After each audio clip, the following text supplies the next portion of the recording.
morning, everyone. This is Saturday morning. It is June 6th, 2020.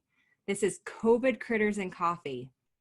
I'm Dr. Katie Woodley, the natural pet doctor, and I am excited today because we're going to give you a brief update on the whole COVID situation with pets, and then we're going to take a deep dive into allergies. So if you're here and you have an itchy pet, I can't wait to give you some tips, natural remedies, and things to watch for. And of course, as always, answer your questions. So recently, this past week with COVID, so we've been kind of silent on the COVID front with our pets, which has been a good thing. So, however, a German Shepherd did test positive in New York City, and he was showing respiratory signs. He's fine. He didn't die. I think they just did supportive care and he was okay, which was great. So, however, we do have to remember that our pets can get COVID from us. And the pet parent actually was tested positive. Another pet in the household, so I believe it was another dog, tested positive, but wasn't showing any respiratory signs or symptoms. So interesting, right? I think it was about a month ago, a pug named Winston was supposedly the first pug that tested positive for COVID. However, I guess they debunked that. I think the test was a false positive. So technically in the US, we've had one dog, so this German Shepherd that tested positive, 2 cats that have tested positive for COVID, and then of course the tiger situation in the Bronx Zoo. So it seems like COVID is getting left behind a little bit with everything that's happening right now, but we do need to remember that COVID's still there. It's still present. We can still get sick. And if you're sick, make sure you're wearing a mask or have a family member or friend take care of your pets for you so that we don't necessarily pass it on to them, because it can happen. There's still no cases of it being passed from our pets back to us. So we don't have to worry about what we call a reverse zoonosis. So the other thing is there's a lot of research coming out showcasing how this causes a lot of clotting problems for people. So this hit really close to home with me, having a family member diagnosed back at the end of March and misdiagnosed as pneumonia when it was actually 2 lung clots. And so we don't know everything. That's the thing. I don't know everything. They don't know everything. So we just need to support our immune health. That's all we can do, right? Be healthy, support your immune health, make sure you're managing your stress. These are all the things that we should be doing for our pets too. So it rolls over not only for our health, but our pets' health. So what are those things? Making sure you're getting enough vitamin D. That's essential. I've talked about it in the past. My own body does not make vitamin D. So I have to make sure I supplement enough of it.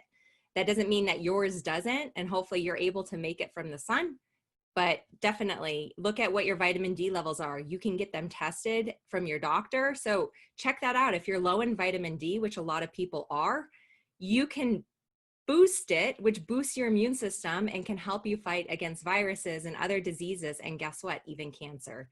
So go to your doctor, also working with epigeneticists so they can take a look at your genomic state and what your genes are doing and where your detox pathways may be off, and you can optimize your health to create homeostasis. That means creating balance in your body. That's what we do with your pets. When your pet is sick, so let's get into allergies. When your pet has an allergy, your pet's out of homeostasis. It's out of balance. That's why they're itchy. That's why they probably have something called leaky gut. If you're watching, have you heard of leaky gut? Thumbs up, heart, this is super common in people and it's super common in pets. And so we need to make sure that we're looking at all of these things, because if we're not able to address them, we're not going to fix the underlying problem. That's the difference between conventional medicine and integrating herbal holistic medicine in. What we're doing is we're looking for the root cause. Why did that disease happen? Say it over and over again. We can blanket treat symptoms with drugs. The pet feels better. You might feel better if you're on drugs. But did we fix the root problem? If we didn't, your pet's going to keep getting sick. So with allergies, who's ever had a pet where every season you're like, dang it, spring is coming. My pet is going to get super itchy. And you're like, oh, you're dreading it. You're like, the vet bills are going to rise. Like, you're going to have to go in, get allergy injections. Maybe it's Cytopoint, which isn't cheap, or Apoquel. And it's the only thing that keeps your pet from scratching themselves to death and getting skin infections. And then they get ear problems. There is a whole host of things that happen with allergies, and those vet bills rack up. Like, who has been there? Like, it racks up pretty quickly, and it's frustrating. And it's frustrating. You're frustrated with the vet. You're like, why aren't you fixing it? And we're frustrated because we're like, why isn't it going away? Why does it keep coming back? The problem is we're treating a symptom. We're treating itchy skin. We're lowering the amount of histamine and the inflammatory response in the body when we're treating with drugs, like conventional drugs. The part that we're missing is the why. Why did this happen, and why is it continuing to happen? So keep that in mind. If you have an itchy pet, if you have a pet that gets recurrent, and so chronic ear problems, so ear infections that happen over and over and over again, there's something more going on. And even if it goes away when you treat with Apoquel, that's good. There's a place for it, because a lot of times these pets are so itchy. We do have to integrate conventional and Eastern medicine. We get better results because herbal medicine and nutrition and things can take longer. And sometimes that pet is so itchy, we got to bring that itch down so that we can heal the body. So there's a couple different types of common allergies that we see with pets. So a lot of people first, when they have an itchy pet, they go straight to food and they change diets. And it's like, oh my gosh, they've got to be allergic to chicken. Maybe they're allergic to grains. Maybe they're allergic to beef. And they could be. It is common. They can have a food sensitivity. But one of the things when we see seasonal allergies, so we call that atopy in vet medicine, is that it's going to be seasonal. So it's not year round. It tends to flare up usually around this time, but we see cases in fall too. So when things are growing, they're blossoming, blooming, all the pollens. Who else has allergies right now? My eyes are itchier. So we're going to talk about some of the supplements that are really good for people and pets. I'm not going to tell you to take them for yourself because I'm not a human doctor. So do it at your own risk. But yes, Darren, we're going to get to that. Definitely. So he asked if we can give your pet Claritin. Yes, we're going to get to the supplements. So with seasonal allergies, you're going to see your pet gets itchy during certain seasons. It's usually not all the time. Now, if your pet has a food sensitivity, it's usually all the time. They might have an itchy butt. They might have anal gland issues. So who's ever had a pet that needs their anal glands expressed like every couple of weeks? Like, that's frustrating too. You got to go into the vet, or maybe the groomer's having to do it. Your pet shouldn't need their anal glands expressed. That's a sign that there might be something irritating them. So the anal glands, so they're a natural scent marker. So they're super gross. They're nasty. If they get on you, you know what anal glands are if your pet's had an anal gland issue. They smell like fish. The smell's awful. It's really hard to get out. But the little hole where that nasty liquid comes out is really small. It's super tiny. And if there's any inflammation that's causing around that little area, then what happens is it can close that off and they can get impacted, meaning they get really full. They can't naturally express. That liquid might get thicker too. And that can be from a food sensitivity, because the antigens, the things that the body is seeing as a foreign thing, they're reacting to it, and it's passing right out as that stool passes through the rectal area. It's coming into contact with that, and it creates inflammation. So that can be a sign of a food sensitivity.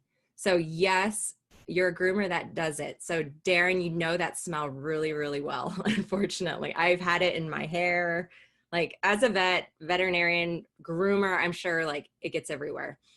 But that's something to be aware of. Like, these symptoms can be a sign of a bigger issue. Now, the thing that can make it really confusing for people and for veterinarians and complicate matters is that we can have both. We could have food sensitivities and we can have environmental sensitivities. And so when we have a combination, usually it comes together. Usually if we're seeing environmental, first thing I go to leaky gut. Like we need to fix the gut health, because what's happening is with leaky gut, so we have these tight junctions in our GI tract, right? So it's like this. It's supposed to be super tight, nothing passes through them. But with leaky gut, so let's say there's environmental pollens they're ingesting. So they're licking their feet, right? Who's been there with the dog that licks their feet excessively? They're ingesting those pollens. Those are seen as foreign.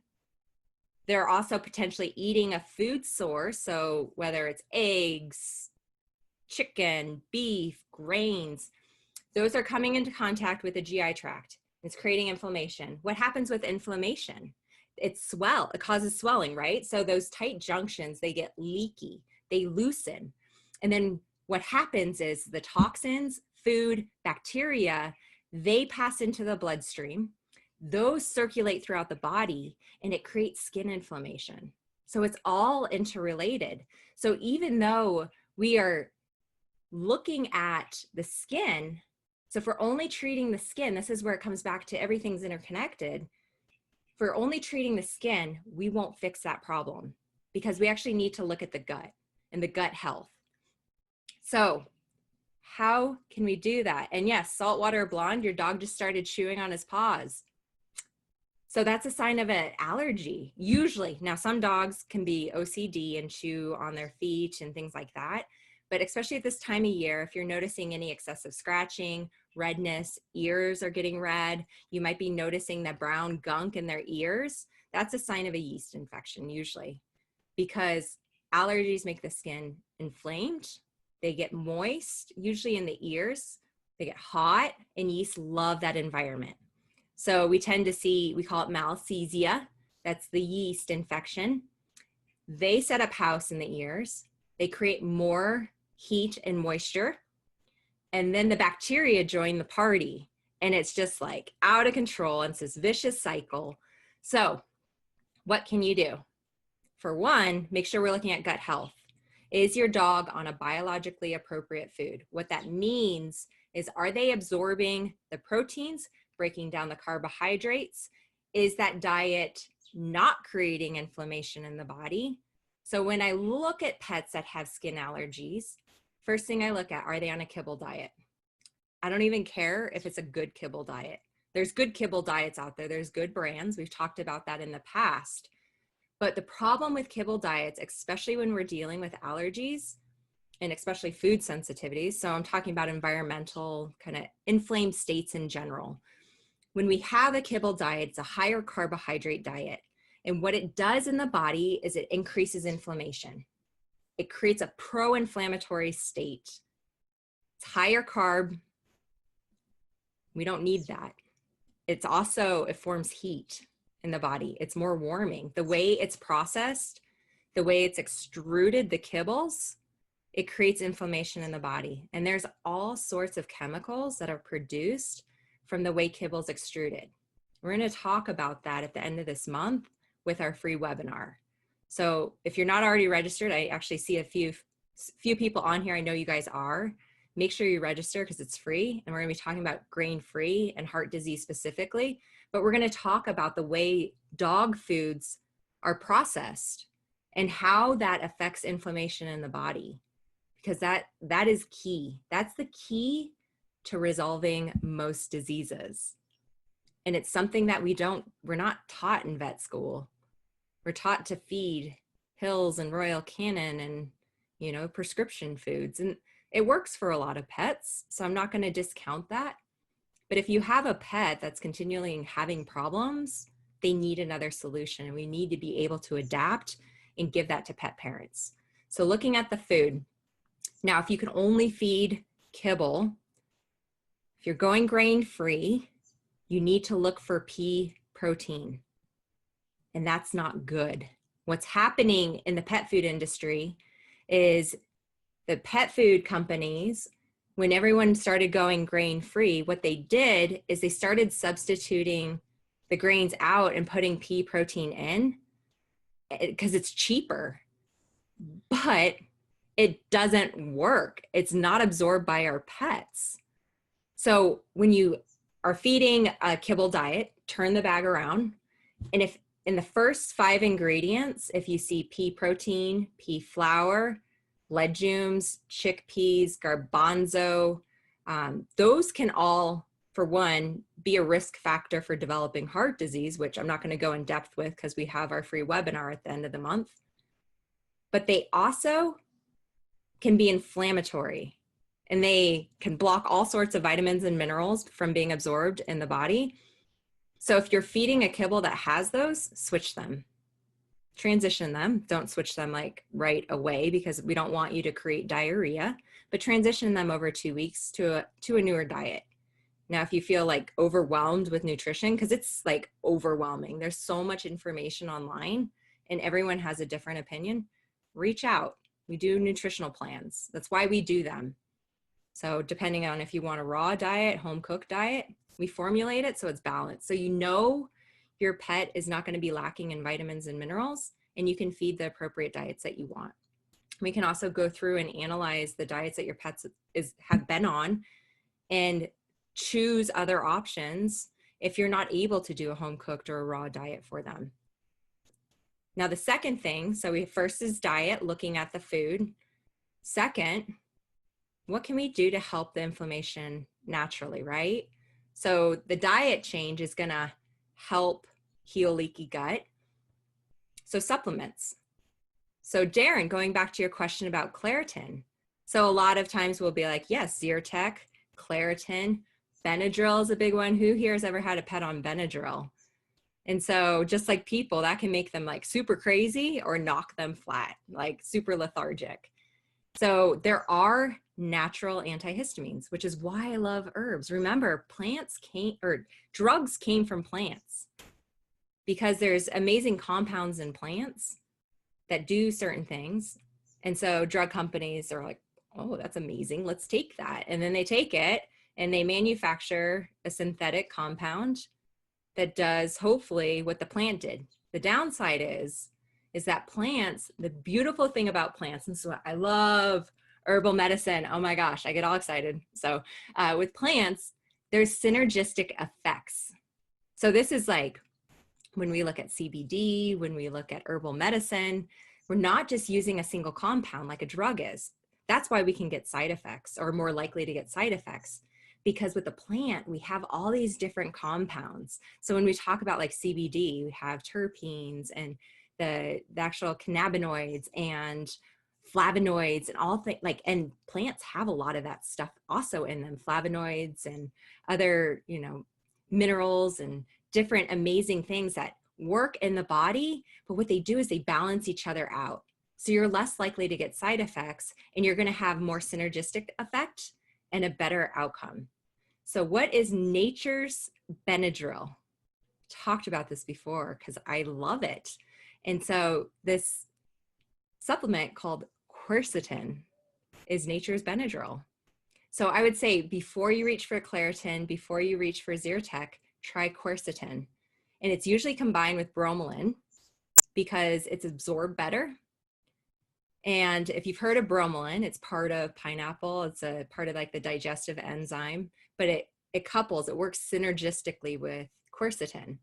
So you can go to like a natural food store and buy quercetin with bromelain, and you can dose that for your pet, which is really, really cool. And if you're itchy and you have runny eyes like me, start taking some yourself because it's a human supplement. Now, I didn't tell you that, so just, but anyways, like a lot of the same things work for ourselves as they do our pets. That's not always the case. So you want to make sure you're working, like talking to someone if you're trying something different.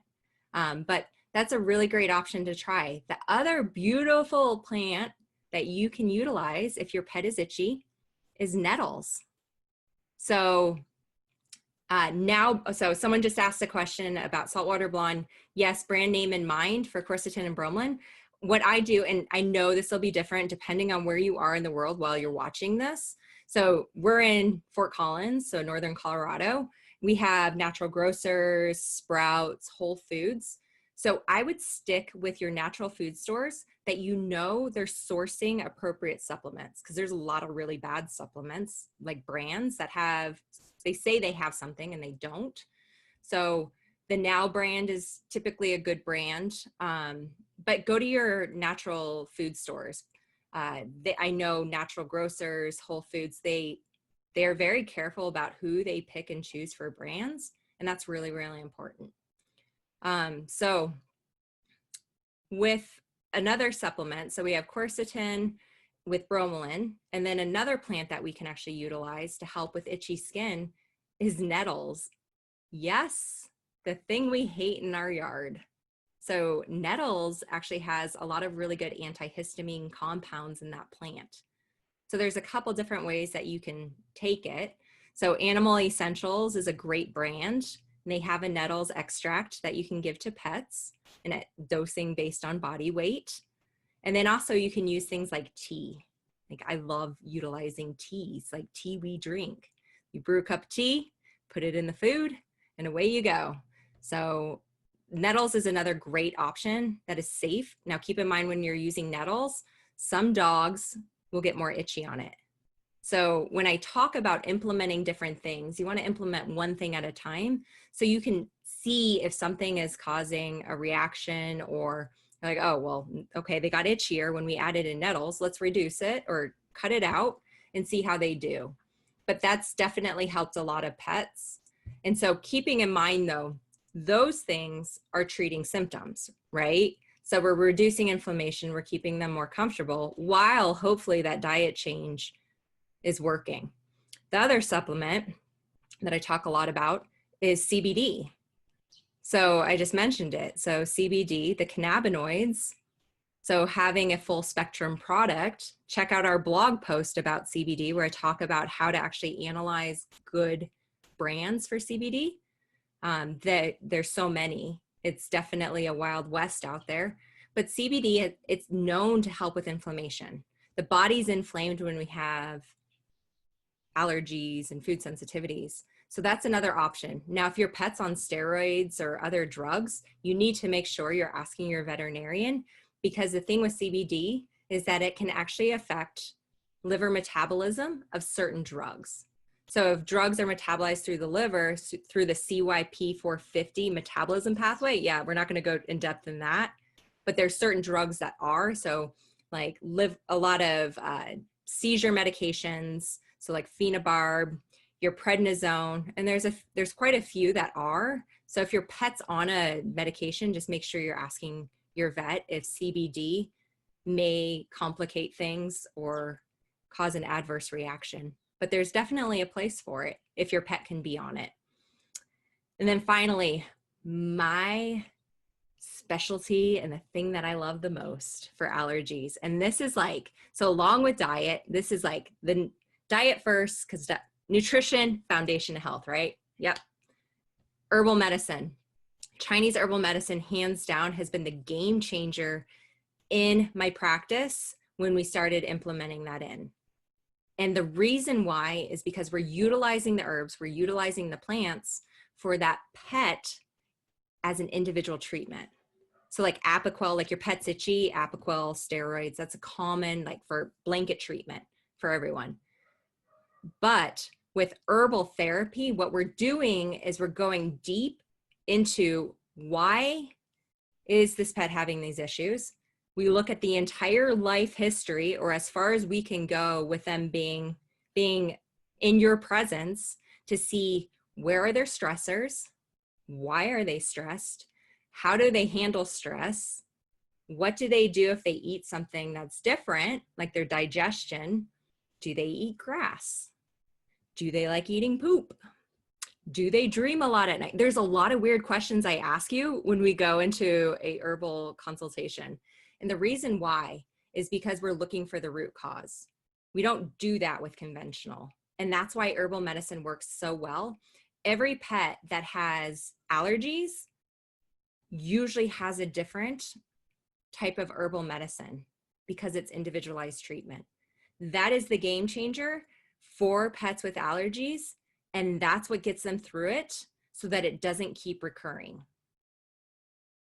So if you have a pet where it's like you're to the vet over and over and over and over again, here's more money, here's more money. You're like, oh God, they finished the drugs. I know I'm going to be back. Like, look for someone to help you with Chinese herbal medicine.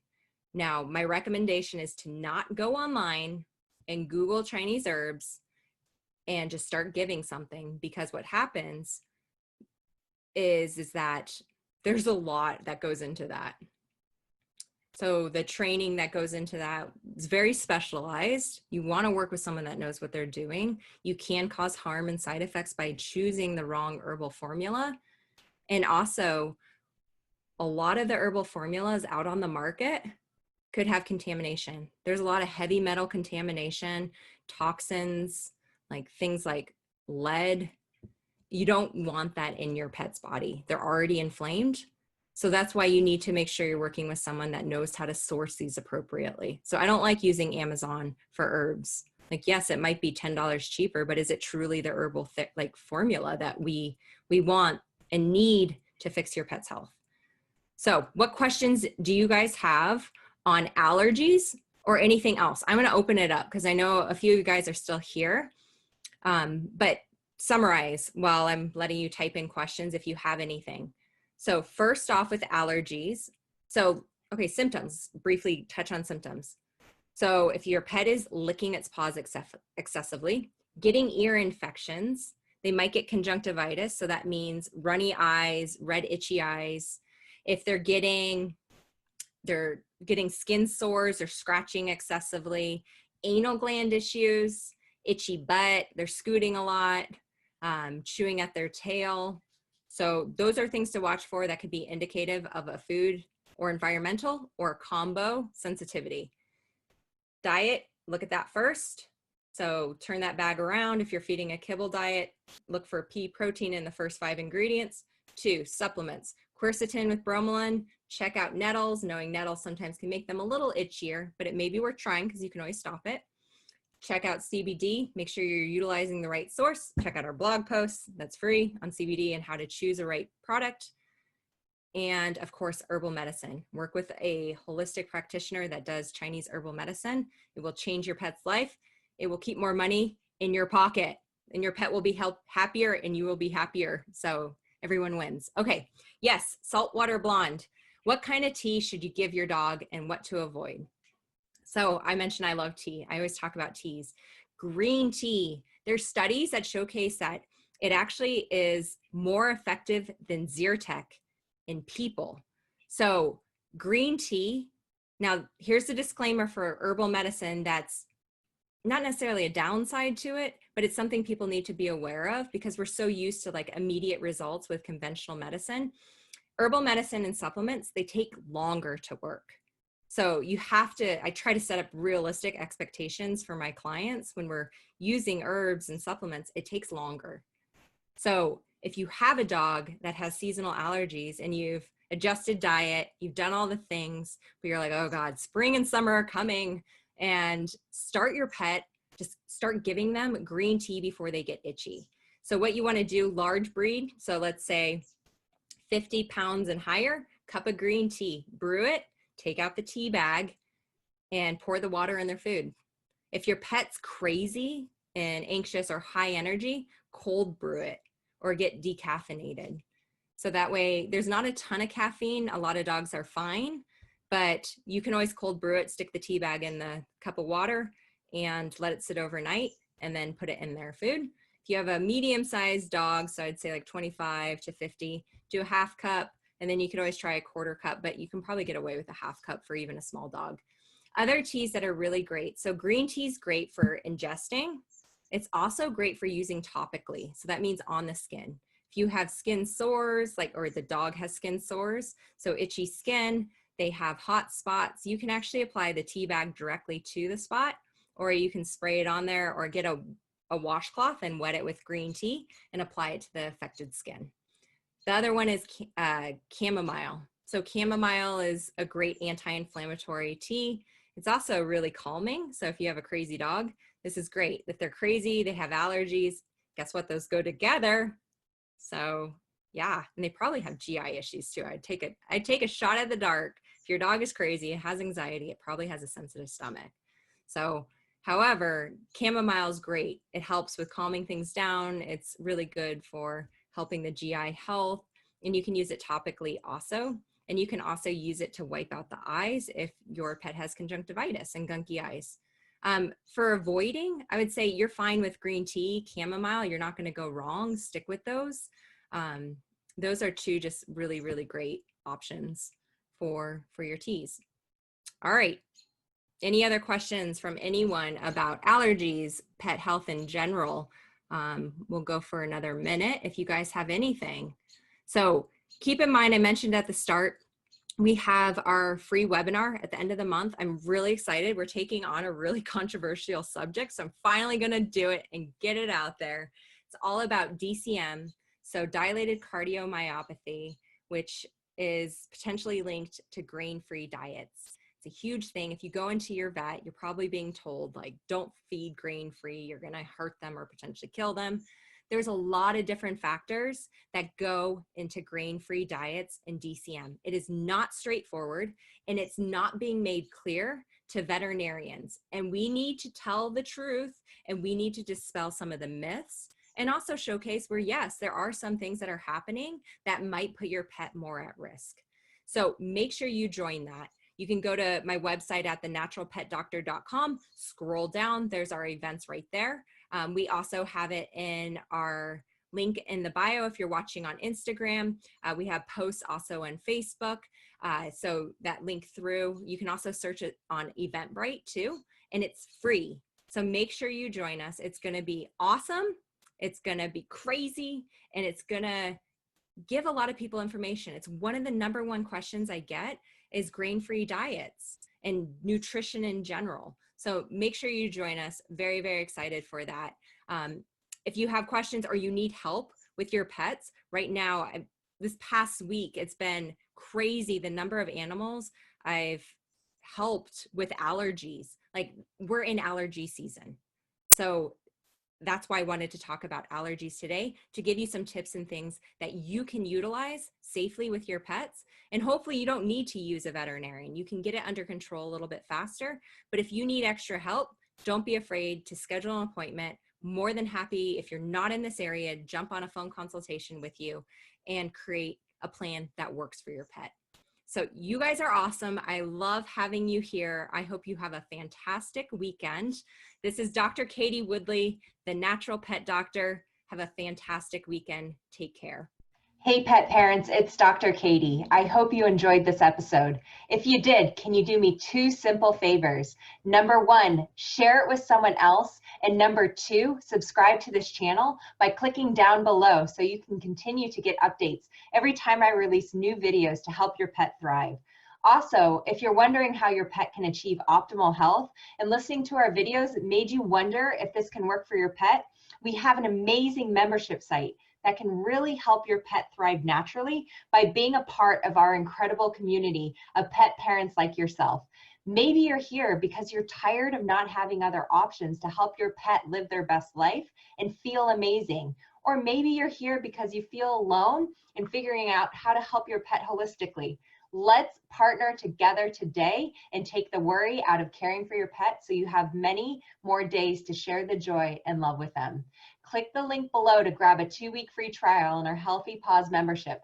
Look forward to seeing you on the next video. Until then, remember you're not alone in helping your pet thrive naturally and live each day to their fullest potential.